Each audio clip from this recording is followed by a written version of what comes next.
নমস্কার শ্রোতা বন্ধুগণ, ভিন্ন স্বাদের গল্পের সমাহার চ্যানেলে আপনাদের সবাইকে স্বাগত জানাচ্ছি। আজকে লেখক রাজকুমার বেরার লেখা একটি গল্প পাঠ করে শোনাব। আজ যে গল্পটি আপনাদের সামনে পাঠ করব, গল্পটির নাম খড়ম চুরি। আশা করছি গল্পটি আপনাদের বেশ ভালো লাগবে। গল্প পাঠ ভালো লাগলে গল্পের শেষে একটা লাইক করে দেবেন। আমার চ্যানেলটিকে সাবস্ক্রাইব করে আমার পাশে থাকবেন। চলুন শুরু করা যাক লেখক রাজকুমার বেরার লেখা একটি ছোট্ট মজার গল্প, খড়ম চুরি।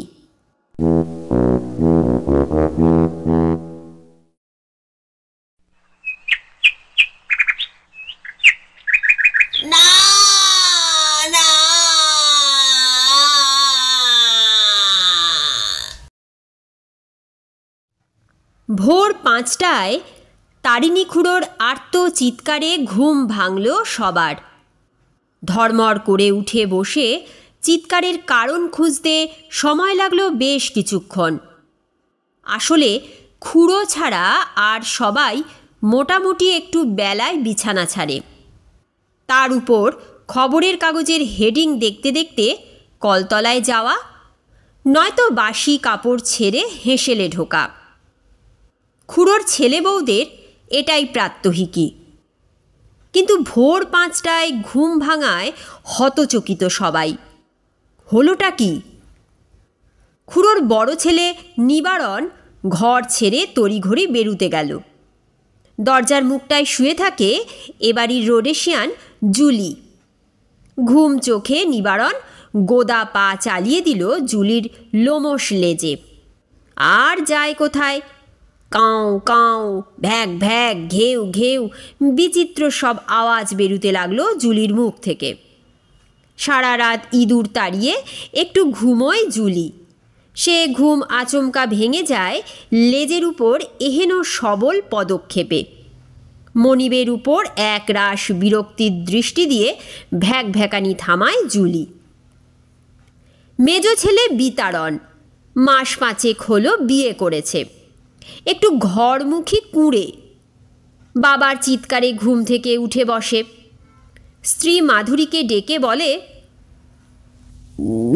যাও না, বাবা কেন চিৎকার করছেন একটু দেখে এসো গে।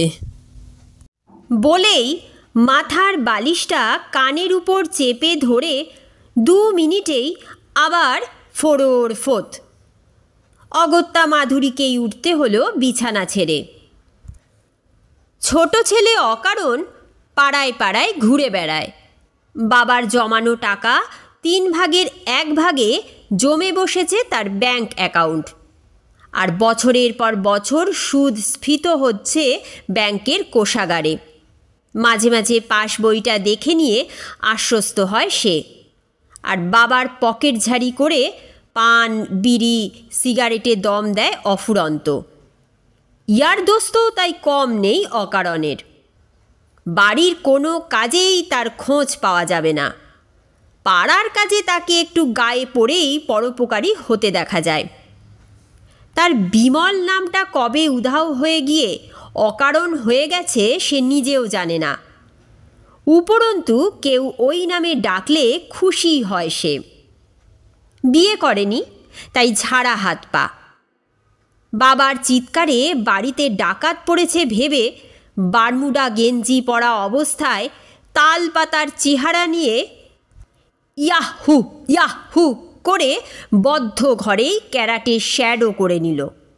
দড়াম দড়াম করে দরজা খুলে সবাই যখন বাবার ঘরে এসে পৌঁছল, তখন বাবা তক্তপোষের উপর বসে হাউ হাউ করে কাঁদছেন। ওরে, আবার কি হলো রে নিরু, নিবারণ, আমি এবার বাঁচব কি নিয়ে? কেঁদে কোকিয়ে উঠল তারিণী খুড়ো। কি হয়েছে বলবে তো? জিজ্ঞাসা করে নিরু। কি আবার হবে রে, আমি সব্যশান্ত হয়ে গেছি রে। তোর মা মোক্ষদা আমাকে ছেড়ে চলে গেছে 2 বছর। আমি এত কষ্ট পাইনি, কিন্তু বাবা, কষ্ট কি? আমরা তো আছি, বলো কি হয়েছে তোমার? সুধায় অকারণ আর বড় গিন্নি সরমা। মাগো, তোমরা বুঝবে না গো, কি কষ্ট আমার বুকের ভেতর। খুড়োর চোখ বেয়ে শ্রাবণ ধারার মতো জল নেমে আসছে, আর তাতে ভিজে যাচ্ছে পাকা গোঁফ দাড়ি। কেঁদে কোকিয়ে বললেন, আমার অমূল্য সম্পদ চুরি হয়ে গেছে গো। চুরি? ঘরের মধ্যে বাজ পড়লেও এত চমকাতো না কেউ। কি চুরি হয়েছে? প্রশ্ন রাখে সবাই। আর কি বলি, আমাদের বংশমর্যাদা চুরি করে নিয়েছে চোরে। কি বলবো নীরু, তোর ঠাকুরদার স্মৃতি সব ঝাঁটিয়ে নিয়ে গেছে রে চোরে। আমি কি নিয়ে বাঁচব রে? বলেই আবার বাচ্চা ছেলের মতো ফুপিয়ে কান্না শুরু করলো তারিণী খুড়ো। তোদের কি দিয়ে যাব রে? বংশের শেষ স্মৃতিচিহ্নটুকু আমি গুছিয়ে রাখতে পারলাম না। আমি একটা নরাধম রে। বাবাকে দেখে কষ্ট পাচ্ছে সবাই। অতি কষ্টে শ্বশুরকে জিজ্ঞাসা করলো মাধুরী। বাবা, আপনার কষ্টের কথা আমাদের বলবেন না? কি চুরি গেছে বলুন, দেখি খুঁজে যদি পাওয়া যায়। পাবে না বৌমা, চোর ভীষণ ধূর্ত চালাক। বেচে বেচে কিনা আমার বংশ তিলকটুকু নিয়ে গেল। এত জিনিস থাকতে, ওরে নীরু, আমার কাঠের খড়ম ফিরিয়ে দে বাবা। এইবার বোধগম্য হলো সবার। বিছানার পায়ের দিকে রাখা থাকে কাঠের একজোড়া খড়ম। খটর খটর করতে করতে বাড়ির এ কোণ থেকে সে কোণ, উঠোন থেকে ছাদময় পায়চারি করে বাবা। এটা এ বাড়ির সবাই জানে। এও জানে খড়মটা কয়েক পুরুষ ধরেই বাড়ির বড় ছেলেরা পায়ে দিয়ে বংশমর্যাদা রক্ষা করে। বাবার ঘুম তো খুব পাতলা। এত বড় ঘটনা ঘটল, সাধের জিনিসটা চুরি গেল, অথচ বাবা জানতেও পারলেন না। আশ্চর্য! চিন্তা করে নীরু। বেশ হয়েছে হারিয়েছে। ড্যাড পুরনো হয়েছে, তার থেকেও পুরনো হয়েছিল খড়মটা। গেছে ভালো হয়েছে। মনে মনে আশ্বস্ত হয় অকারণ। গায়ে পুরনো ব্যথাগুলো চাগার দেয় তার। একবার বাবার ফতুয়া থেকে 10 টাকা ঝাড়ু করতে গিয়েছিল। ধরা পড়ে হাতে নাতে। খড়মের ঘা যে এত বিষাক্ত হতে পারে, সে অভিজ্ঞতা সেবারই প্রথম হয়েছিল অকারণের। কালশিটের দাগ মরতে 3 সপ্তাহ গিয়েছিল। দ্বিতীয় দফায় আরেকবার খড়ম সঞ্চালন করেছিল বাবা যখন সম্পত্তি ভাগ দেয়। ভাগে সন্তুষ্ট না হয়ে উকিলবাবুর কালো কোর্টের পকেটে জলঢোরা সাপ ঢুকিয়ে দিয়েছিল। সেই সাপ দেখে উকিলবাবুর টেবিল চেয়ার উল্টে দোয়াতের কালি ঢেলে দক্ষ যজ্ঞ বাঁধিয়ে রাখেন। উইলটা অবশ্য আর পাঠোদ্ধার করা যায়নি দোয়াতের কালি উল্টে যাওয়ায়। পরে অন্য উকিল এনে সম্পত্তির ভাগ বাটোয়ারা হয় সুষ্ঠুভাবে। না বললেও চলে, বাবার খড়ম এক্ষেত্রেই নিস্তার দেয়নি অকারণকে। ভুল করেও অবশ্য সেই উকিল আর এ বাড়ির ছায়া মারাননি। মনে রাগ ছিল, অকারণের শত্রুতা ছিল খড়মের সাথে।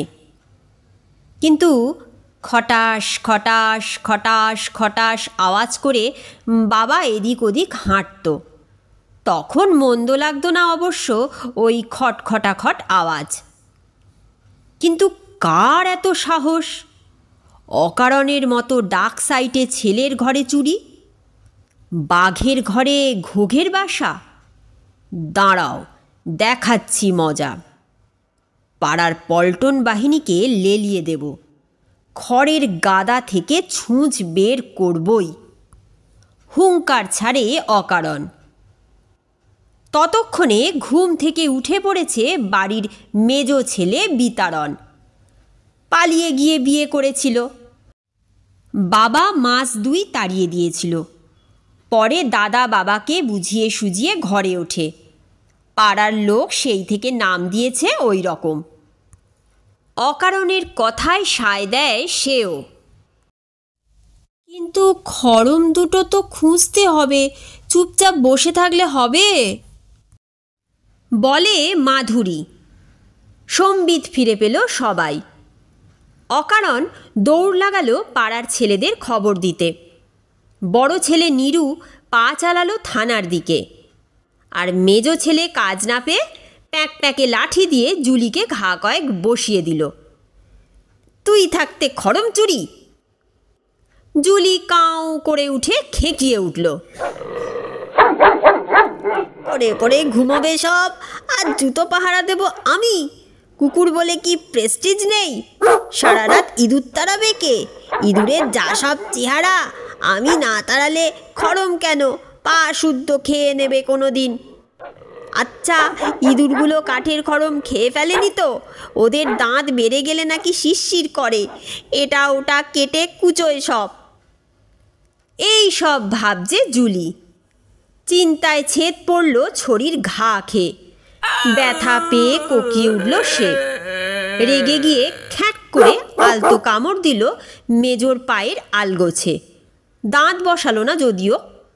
তবু জুলি খেপে গেছে দেখে বিতারণ এক দৌড়ে নিজের ঘরে ঢুকে খিল তুলে দিল। ঘণ্টা কয়েক পরে এলেন থানার বড়বাবু কুঞ্জবিহারী বাবু। বেশ মোটা সোটা চেহারা, থলথলে ভুঁড়ি, ইয়া বড় পেল্লাই সাইজের সরকারি বেল্ট দিয়ে কোনো মতে সেটা ধরা আছে শরীরের সাথে। না হলে যে পরিমাণ শরীরের সামনে বেড়ে আছে, তাতে একটা মানুষ যে সামনে দাঁড়িয়ে কথা বলবে তার মতো জায়গা নেই। বেল্টের বাম দিকে পিস্তলটা চেহারার সাথে ভীষণ রকম বেমানান। ইয়া কাঁচা পাকা জ্বর ধরানো গোঁফ আর তেল চকচকে টাকে আলোর কিরণ শোভা পাচ্ছে। সিঁড়ি ভেঙে উপরে উঠে ফোঁস করে দম ফেললেন। গোটা 20 মাছি ভনভন করে উঠছিল। সেই দমের ধাক্কায় জানালা দিয়ে সবেগে বেরিয়ে কে কোথায় যে পড়ল তার ঠিক নেই। মিনিট 15 বিশ্রাম নেওয়ার পর পুলিশের চোখ নিয়ে এদিক ওদিক খুঁজে বেড়ালেন। নাক দিয়ে কী সব গন্ধ শুকলেন। খাটের তলায় গুঁড়ি মেরে ঢুকলেন বটে, কিন্তু বেরুতে পারলেন না। ইয়া বড় চেহারা নিয়ে কোনো মতে খাট কাত করে বের করা হলো তাকে। ঘণ্টা 2 তদন্ত করতে এদিক ওদিক ঘুরলেন, জিজ্ঞাসাবাদ করলেন সবাইকে, কিন্তু রহস্যভেদ করতে পারলেন না। করকরে 2 100 টাকার নোট পকেটে গুঁজতে গুঁজতে দেঁতো হাসি দিয়ে বললেন, মনে হচ্ছে কোনো চোরের কম্ম নয়। ডাক সাইটে দুধে ডাকাত রীতিমতো প্ল্যান খাটিয়ে খড়ম ডাকাতি করেছে। রাতের অন্ধকারে টেরও পাওয়া যায়নি। তবে আমার নাম কুঞ্জ। পুঞ্জ পুঞ্জ ডাকাতের নাম ঠিকানা আমার ডায়েরিতে। মাসোহারা দিতে এলেই ধরে ফেলব। সবাই শুনতে পেয়েছে বুঝে একটু লজ্জা লজ্জা ভাব মুখে এনে বললেন, কিছু মনে করবেন না, নিশ্চিন্তে থাকুন, ঠিক ধরা পড়ে যাবে ব্যাটা। থানার বড়বাবু চলে যাবার পর ঘণ্টা দুয়েক কেটে গেছে। কান্নার ধমকে অসুস্থ হয়ে পড়েছে তারিণী খুড়ো। ভালো না বুঝে পারিবারিক ডাক্তারকে ডেকে আনলো নীরু। অনেকক্ষণ স্টেথো দিয়ে বুকের পাঁজরায় ইঞ্চি ইঞ্চি ঠেকিয়ে ভেতরের আলোড়ন বুঝবার চেষ্টা করলেন মধু ডাক্তার। তারিণী খুড়োর সাইটিকা বাত ছিল স্পন্ডেলাইটিস। ঘাড় কাত করে চলাফেরা করতে হতো।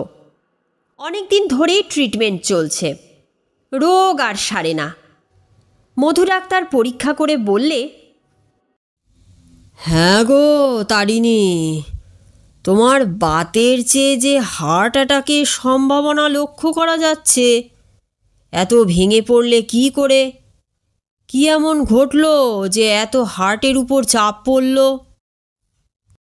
তারিণী শুয়ে শুয়েই ডাক্তারকে জানালো, গত রাতে অনেক দিন পর লোডশেডিং হয়। রাত্রি 8টায় খাওয়া দাওয়ার কাজ সেরে গীতাটা নিয়ে বসে একটু শ্রীকৃষ্ণের মাহাত্ম্য পাঠ করছিলাম। রাত 11টায় বই বন্ধ করে খড়ম পরে কিছুটা হাঁটা চলাও করি। তারপর 11:30 নাগাদ বিছানায় শুয়ে পড়ি। সকালে উঠে দেখি খড়ম হাওয়া। তুমি যে হাঁটা চলা করছিলে তাতে সাইটিকার ব্যথা অনুভব করনি? কথা বলতে বলতে উত্তেজিত হয়ে উঠে বসল তারিণী খুড়ো। খড়মের কথা মনে পড়তেই ডুকরে কেঁদে উঠল খুড়ো। এর মধ্যেই সুচারু হাত চালিয়ে মধু ডাক্তার গাঁটের ব্যথার জায়গাগুলো টিপে টিপে দেখতে লাগলো। আর ডাক্তার চুপ করে খুড়োর মুখের দিকে তাকিয়ে থেকে চেঁচিয়ে উঠল আনন্দে। চকচকে চোখে খুশির জোয়ার। তারিণী, তোমার স্পন্ডেলাইটিসের জন্যে কি করতে বলেছিলাম? বলেই শিশুর মতো 2 হাত তুলে লাফাতে লাগলো মধু ডাক্তার। আমতা আমতা করে বলল,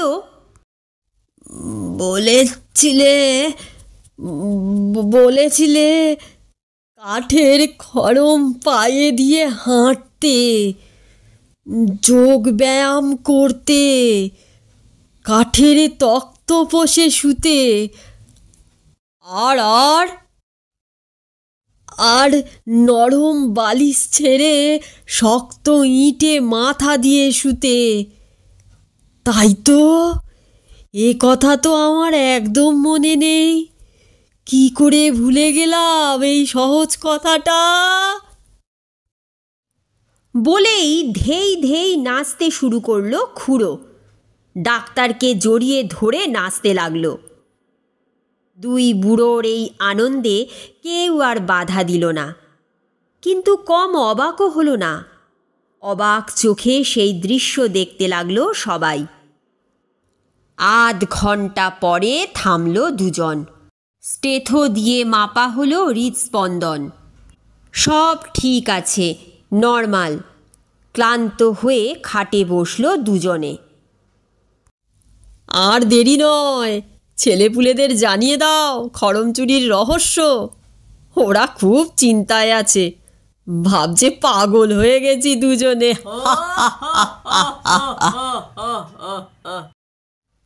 বলেই হা হা করে একগাল হেসে নিল ডাক্তার। খুড়োও দেরি করল না।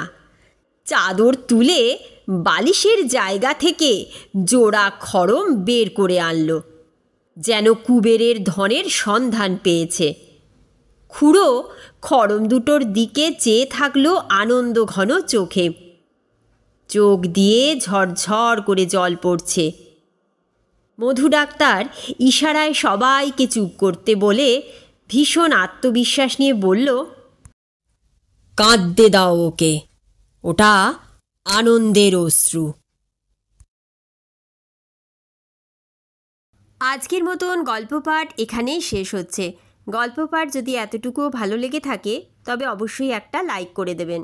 আমার চ্যানেলটিকে সাবস্ক্রাইব করে আমার পাশে থাকবেন, যাতে ভিন্ন ভিন্ন স্বাদের বিভিন্ন ধরনের গল্প নিয়ে আপনাদের সামনে হাজির হতে পারি।